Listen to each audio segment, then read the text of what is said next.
Maraming araw at gabi ang aking pinuno. Mga mahal ko ang nagpalakas ng aking loob.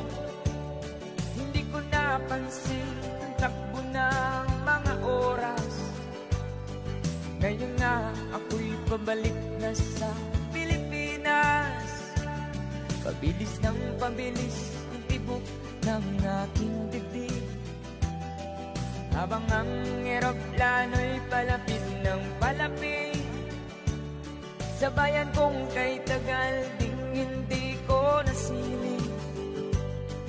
Ngayon ay muli ko na itong mamamasid.